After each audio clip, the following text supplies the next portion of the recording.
Right now, ladies and gentlemen, I'd like to welcome to the stage. He's performed on the Donnie Simpson Morning Show as the Honorable District Court Judge Greg Poole. You may have heard of him. He's been on BET, Comic View, Comedy Central. Ladies and gentlemen, how about a nice warm welcome for Mr. Honorable Judge Greg Poole.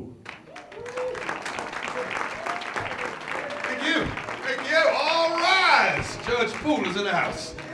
Or just stay seated and I'll do my thing anyway. Hey, let's hear it again for the Lovejoy band here, Lovejoy group right here, huh? That's fantastic. Absolutely. Miss Lovejoy, one of these guys attached to you? One of these guys with you? Just... They're all mine. I got you, boys. That sister know how to turn a brother on, don't she? Something about a jazz singer get you going, don't it, fellas? She can be singing about anything. A jazz singer always sounds like she headed to bed or just got out of bed. I have mine. No matter what she's singing, the Bible, Deuteronomy. It's all good, boy, absolutely. Thank you very much, those that clapped for me when I was introduced, by the way. I was watching, and a couple of y'all didn't bother to clap. That's all right. I hope you die in your sleep. You couldn't clap. I'm just kidding. Don't die in your sleep. Wide awake in a plane crash. How hard is it to applaud for a guy coming to stage? I'm kidding. Not the plane crash. Gun down the alley like the scum you are. You know, I'm kidding. You guys don't even have alleys down here in Loudoun County. What do you have down this way? A concourse, a promenade. Who lives in a cul-de-sac? Anyone? We didn't have cul-de-sacs when I grew up, a little too dangerous. If you did your stuff in the news like today, little Ray Deep Pockets Johnson got chased up to the cul-de-sac and got the hell beat out of him, right? It'd have been an alley, he could have cut right through. Cul-de-sac killed little Ray. Yes, it did. So, thanks so much, absolutely. If you didn't clap, I hope your rent goes up. That's what I hope. Your gas bill triples, boys. So, we got a little mixed crowd here. I didn't know what to do, man. Where are my BMW folks? BMW folks in the house? And the BMW folks in here? And the rest of you must be the hoopty crowd, I guess. Got a mix of both here. It wasn't just me. I wasn't the only one that had to put 3 quarts of oil just on the drive down here in my car. Couldn't just be me. Absolutely, boys. So it's good. Good mix, man. Good mix of folks, man. We love that, man. They call me the Honorable Greg Poole, the retired District Court Judge. Well, thank you for that round of indifference. Perhaps I should qualify. Retired, asked to step down for betting on cases. Just depends on who you talk to.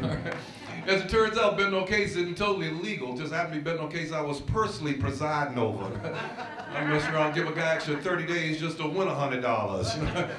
Not a good look, man. People don't have a good feeling about judges. They really don't like judges very much, you know what I mean? And I had a couple of co-workers, man, that were just nasty guys, just insensitive, you know what I mean? One guy used to make jokes when he was passing out sentence. That's not right, is it? That's a serious time, man.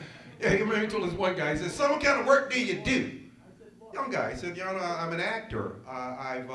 I've done some off-Broadway, some summer stock in New Hampshire. I've studied with some of the finest acting companies in the country. I'm unemployed at the time." He said, "That's good. Let me see what I got here." Yeah.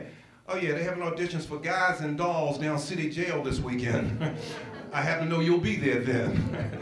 With any luck, maybe you'll land one of the guy roles." It's just nasty, you know, for no reason at all. But that wasn't me. It wasn't like that at all, man. I was a service, did my service well. 17 years on the bench. Finally, oh, thank you. No. Finally, one day I woke up and decided I'd had enough. You know what I mean? You know, plus I'd heard enough. Heard of all the overzealous prosecutors and their hidden agendas. Heard of all the greedy defense attorneys who really only defend their right to get rich. And plus I heard a rumor about a pending investigation into my courtroom gambling. And my twice-a-week recess sex back in my chambers with Tamika the bailiff. Oh, Tamika. Wasn't much she wouldn't do for a Klondike bar. Objection! Sustained. Actually, I was a radio judge. You know, you have your TV judge. I was a radio judge on radio, man. They used to come on the radio and talk about any celebrities that got any legal mishaps. I had to come on and talk. And let the celebrities stay in trouble, don't they? Oh, they do, man, all the time, man. From Snoop Dogg to O.J. Simpson. They just all stay in trouble, man. I had a lot of lawsuits come across my bench, man. And a couple you might be familiar with. You guys, one. Suge Knight. You guys know Suge Knight and Kanye West? You guys familiar with these people? They're celebrities, you know? Some of you do? BMW crowd is shaking no, and the Hoopty crowd is right there with me. So.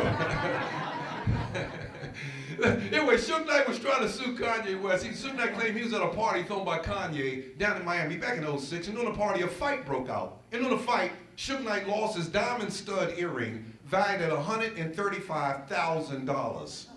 So it was Kanye's party, wanted Kanye to reimburse him for the lost earring. So I did some legal research to see if I could find any legal precedents in any of this. And I actually found it in the Negro Please Act of 1972, right? It says, no brother shall be responsible for the clothing and accessories lost and or stolen by another brother while getting his party on, right? So no, Suge Knight had no case against. I tell you, Suge Knight ought to have been trying to sue that guy who knocked Suge Knight out two years ago. Remember that? He'll have been suing him for loss of respect, loss of dignity, most of all, loss of consciousness. You know you've been knocked out good. You wake up an hour and a half later, refreshed and ready to party some more. You got knocked out, man. Another lawsuit came across too, man. The BMW crowd, you'll know this. This guy, Joe Francis, was being sued for tax evasion. You guys know Joe Francis? Maybe not by name. He's the originator of the Girls Gone Wild videos. You guys familiar with the Girls Gone Wild videos?